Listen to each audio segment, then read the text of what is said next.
Hello friends, punctuation course में आप सभी का स्वागत है।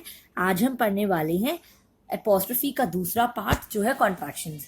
अगर आपको याद हो तो हमने पोजेशंस में ये पढ़ा था कैसे किसी चीज़ पे ओनरशिप या राइट दिखाने के लिए हम पोजेसिव एपोस्ट्रोफी यूज़ करते हैं। हमने इट इज़ और इट्स के बीच में डिफरेंस समझा था। आज हम कॉन्ट्रैक्शंस पढ़ेंगे, जैसे यानी कि हम बोलती हूँ इट्स ब्लू, तो इट इज़ ब्लू होता है वो। तो कैसे हम कॉन्ट्रैक्शंस को एपोस्ट्रोफी को कैसे हम कॉन्ट्रैक्शंस में यूज़ करते हैं, आज हम वो पढ़ेंगे।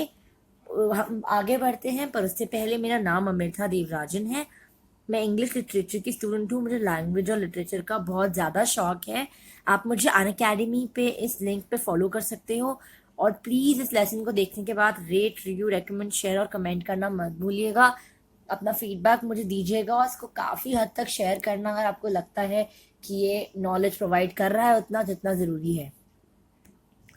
तो एपोस्ट्रोफी मैंने बताया आपको दो टाइप के होते हैं, कॉन्ट्रैक्शंस और पोजेसिव्स। ये हमने लास्ट टाइम भी पढ़ा था।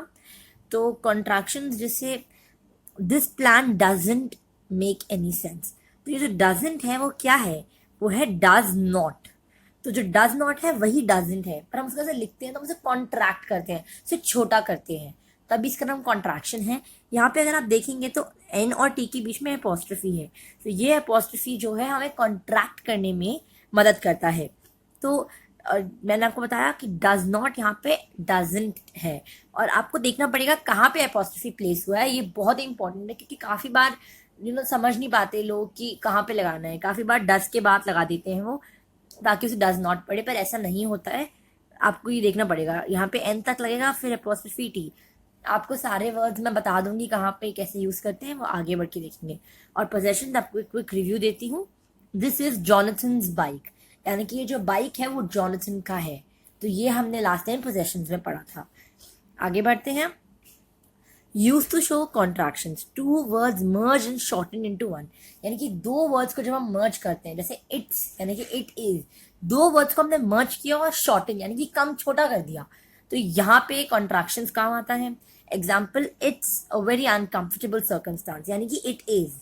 यूर अ ग्रेट डांसर, यानी कि यू आर, यहाँ पे यू के बाद apostrophe R E, your. I am hungry, ये एक्चुअली आई एम हंग्री है। यूव ग्रोन टॉल, यहाँ पे यू जो है यू हैव है। मूविंग ऑन, विदाउट कॉन्ट्रैक्शन और विद कॉन्ट्रैक्शन, ये दो कॉलम है। तो हम देखते हैं कि कॉन्ट्रैक्शन के बिना कैसे और कॉन्ट्रैक्शन के साथ कैसे है। यू आर बन जाता है योर, तो यहाँ पे आप अपोस्ट्रोफी देख सकते हैं। आप इस लेसन को ऑफलाइन भी डाउनलोड कर सकते हैं अगर आपको फ्यूचर रेफरेंस के लिए चाहिए हो तो, क्योंकि ये याद रखना बहुत इंपॉर्टेंट है कि कहाँ पे अपोस्ट्रोफी लग रहा है, वरना वो वर्ड की स्पेलिंग गलत हो जाएगी। तो यू आर बन जाता है योर, यू के बाद apostrophe R E. They are बन जाता है देयर, वाई के बाद एपोस्ट्रोफी आर ई। और वी आर, वी के बाद R E. Moving on, without contraction with contraction, कुछ और वर्ड। इज नॉट बन जाता है इजंट, एन के बाद एपोस्ट्रोफी टी। हैज नॉट बन जाता है हैजंट। डिड नॉट बन जाता है डिडंट। वुड नॉट बन जाता है वुडेंट। हैड नॉट बन जाता है हैडेंट। कुड नॉट बन जाता है कांट। अब अगर आप देखेंगे यहाँ हर जगह एन के बाद एपोस्ट्रोफी टी आ रहा है, तो जब भी आप किसी वर्ड के साथ नॉट जोड़ते हैं तो याद रखिएगा एन के बाद एपोस्ट्रोफी फिर टी आता है। यूजिंग इज, शी इज बन जाता है शीज। ही इज बन जाता है हीज। देयर इज बन जाता है देयर्स। इट इज बन जाता है इट्स। हु इज बन जाता है हुज। पर रिमेंबर, ये हुज WHOSE नहीं है, वो वाला है किसका, ये है हु इज। भरत इस बन जाता है भरत। चलिए आगे बढ़ते हैं। यूजिंग हैव, आई हैव बन जाता है I've. We have we've. They have they've. You have you've. You've been a good student. Bharat से गुड बॉय, या फिर भरत इज गुड बॉय, दोनों सेम है। आई होप आपको डिफरेंस समझ में आ रहा हो। विदाउट कॉन्ट्रैक्शंस आई एम, और विद कॉन्ट्रैक्शंस ये हो जाता है I'm. Using would, with contractions without contractions. Without contractions I would, और यहाँ पे with contractions I'd. You would you'd. They would they'd. She would she'd. तो बेसिकली जो वर्ड है उसके बाद एपोस्ट्रोफी जो डी आ जाता है, तो इसका मतलब वुड जुड़ा हुआ है। तो जो प्रॉपर वर्ड है जैसे आए उसके बाद एपोस्ट्रोफी डी, यानी कि वुड जुड़ा है। यहाँ सब वुड जुड़ा है तो जो पूरा वर्ड है उसके बाद एपोस्ट्रोफी और डी डालेंगे तो वो वुड जोड़ने के बराबर होगा। यूजिंग विल, आयल बन जाता है, आई एम सॉरी यहाँ पे ये मैंने दोनों कॉलम सेम कर दिए हैं, I am so sorry, but मैं आपको बता दूंगी क्या कैसे है।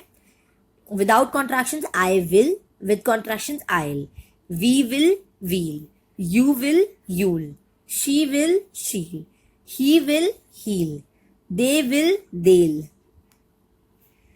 ये लेसन यहीं पे ख़त्म होता है। बहुत ही छोटा लेसन था ये, और आई होप आपको समझ में आ गया हो, क्योंकि ये सारे कॉन्ट्रैक्शन जितने मैं आपको दिखा सकती थी मैंने सारा इस पीपीटी में डाल दिया, क्योंकि इसमें कुछ भी नहीं है। आपको बस एक चीज़ याद रखना है कि आप कभी भी कॉन्ट्रैक्शन और पोजेसिव्स को मर्ज ना कर दें। जैसे it's, I T apostrophe S होता है इट इज़, और आई टी एस होता है इट्स। अब जैसे मैं बोल रही हूँ, मैंने आपको एक एग्जांपल दिया था कि द डॉग इज पग and its colour is brown, तो इट्स कलर यानी कि डॉग का कलर ब्राउन है। अगर मैं बोलूंगी इट्स ब्राउन, मतलब एक नया सेंटेंस है मेरा, बोलूंगी इट्स ब्राउन, तो यहाँ मैं बोल रही थी इट इज ब्राउन या द डॉग इज ब्राउन। तो आपको देखना पड़ेगा कैसे लिखा गया है। अगर आप विदाउट एपोस्ट्रोफी लगाओगे तो ऑटोमेटिकली लोग ये समझेंगे कि आप पोजेशन दिखा रहे हो, तो आपको सेंटेंस का मीनिंग खराब हो जाएगा।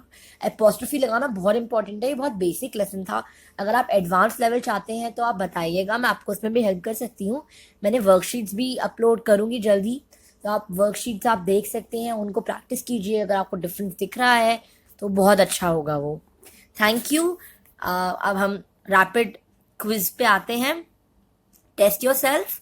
Which of the following words is not a contraction?